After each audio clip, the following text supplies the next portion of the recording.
Awesome. Okay, well, we are here with the fabulous Andrea Walker, and we are doing all about bees. And you just did a fact sheet about specifically bees in the use of like cooking and skincare and kind of products. So if you could like summarize the fact sheet in like one or two sentences, what would you use?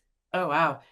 So this fact sheet provides a ton of amazing information on using the products from beehives. So honey and wax and all of the amazing things that you can do beyond just eating straight honey.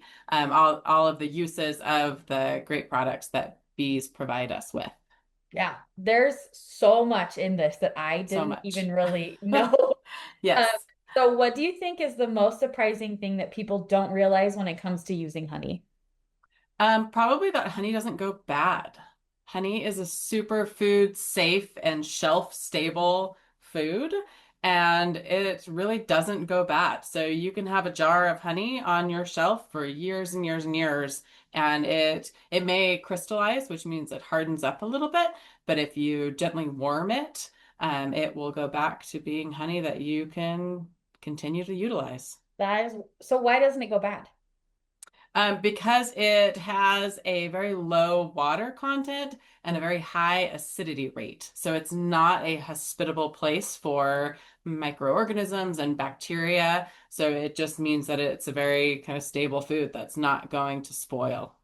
I would never have thought of honey as like acidic because it's like Yeah, sweet. That's yeah. wild. Mhm. So, okay, let's say I want to get into, beekeeping. That's a whole other ballgame. I know that. Mhm. But how much honey can one hive actually produce in a year, and how much would I need to actually like get to make it worthwhile? Yeah, that is always the $1 million question that Sure. beekeepers ask. And the answer, which is often frustrating, is it really depends. Yeah. It depends on the weather. It depends on how many resources that you have in your area. So how many flowers, how much nectar and pollen they can find to support their hive. It depends on the health of your bees. It depends on kind of how established the hive is and how much they have in there already. So a brand new hive that has to build everything inside, all of the comb and wax and places that they store honey, it's going to take them a little bit longer than a hive that already has a ton of resources that they've built up over previous years. So there's kind of a lot to it. But that being said, on average, a healthy hive can do 60+ pounds of honey, which is quite a bit. One of our staff members, she had a hive this year that produced over 200 pounds of honey from one hive, which is Holy cow. so great and super exciting. So when you say hive, you mean like the box, like I'm picturing like a box, or is it like so one box, or are you talking? A stack. So when you Yeah. see Okay. like beehives out in a field and Yeah. there's a stack of boxes of white, usually white Yeah. or wood colored boxes, one stack is a hive. Consider. Okay. Yep. That's Mhm. good to know. So that is, well, no wonder you need this fact sheet, right? Because I'm sure people are like, well, what do I do with all this honey? Like, Yeah. so in your fact sheet, you go over skincare uses and then recipes. But so I want to first talk a little bit about the recipes. What are your favorite recipes that you shared in the highlights or in this fact sheet? Yeah, I think I love them all. But one of the really easy ones and a very delicious one is the honey glazed carrots. Oh. Just, they kind of give that sweetness and it caramelizes the carrots slightly and they just make an amazing side dish. Plus, fairly healthy. I mean, it's Yeah. carrots with a little bit of honey. So That was there like a Caribbean one? I think so. That one looked, Yeah. I'm like, hey, I might make that for dinner this Hmm. weekend. Yeah. Um, so you also talk a little bit about creamed honey, and we see that, and I always just thought it was like not a fad, but kind of like a marketing ploy, like Hmm. creamed honey, but it's like a thing. Like it, so can you explain how creamed honey is made and why people like it? Yeah.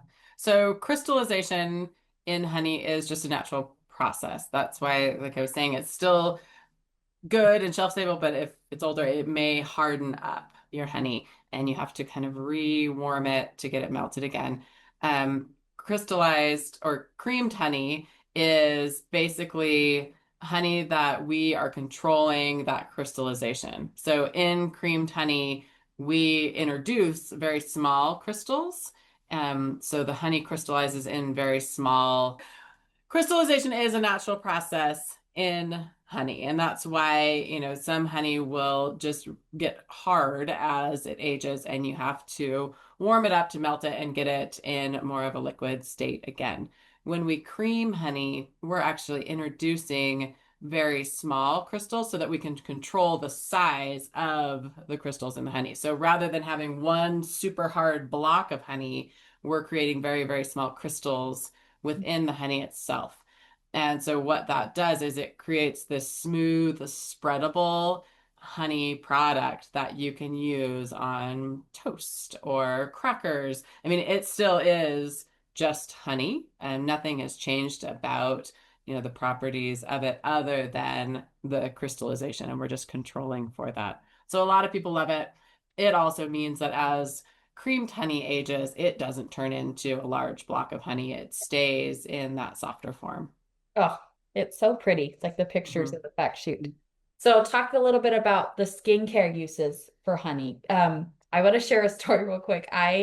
When we were like, I was probably 12, we wanted to give my mom a spa day and we wanted to give her this honey bath. And we thought if we just put straight honey in the Oh my bathtub, gosh. that she would have this relaxing, rejuvenating, Yeah, moisturizing.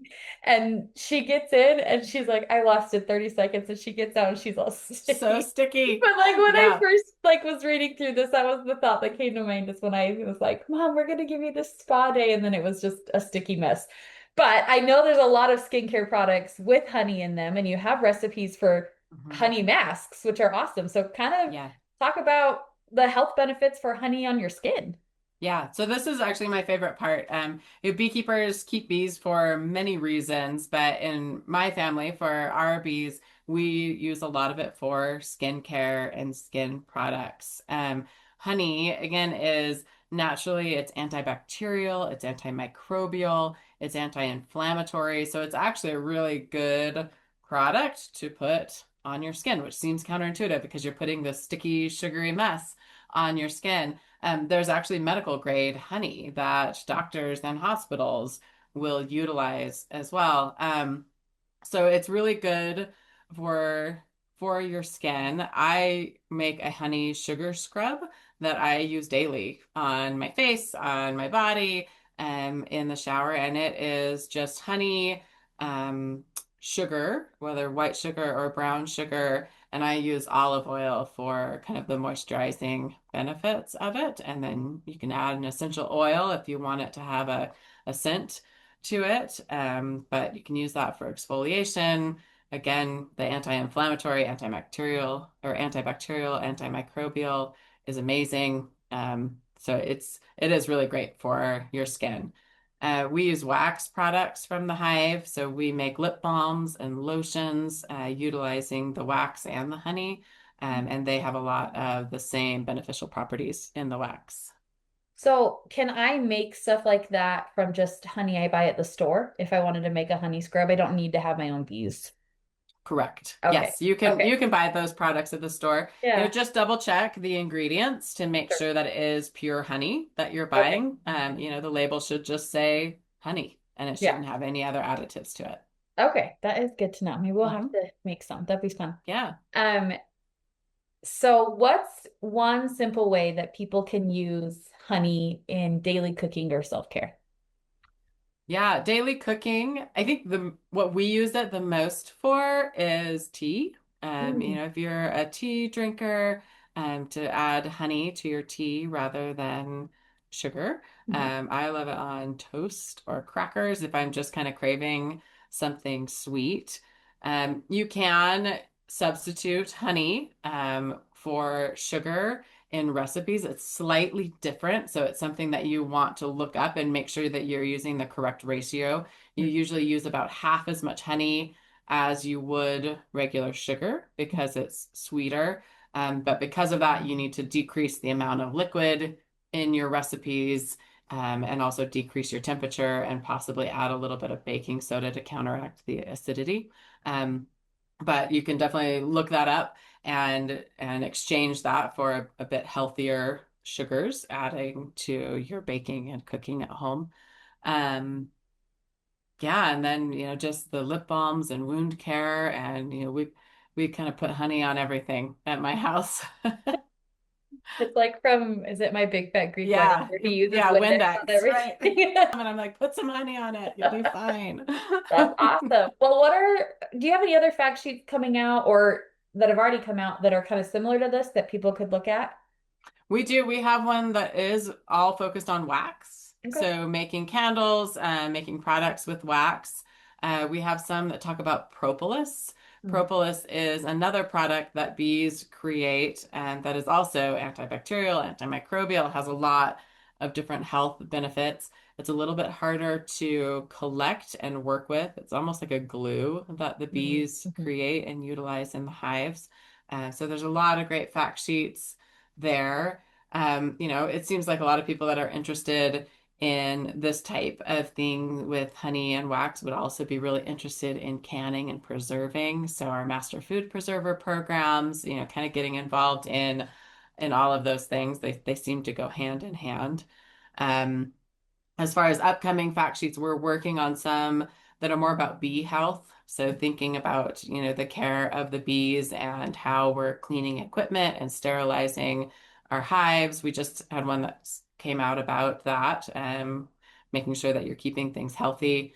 There are different pests that get into beehives. There's one called the wax moth that will come and actually kind of chew through and destroy wax. So we're working on fact sheets there to try to help people mitigate for that. But yeah, our goal is really to try to provide as much written content as we can because there's so much to learn about beekeeping. And at least for me, it's nice to have something in front of me that I can yeah, just read, and refer back to yeah. often.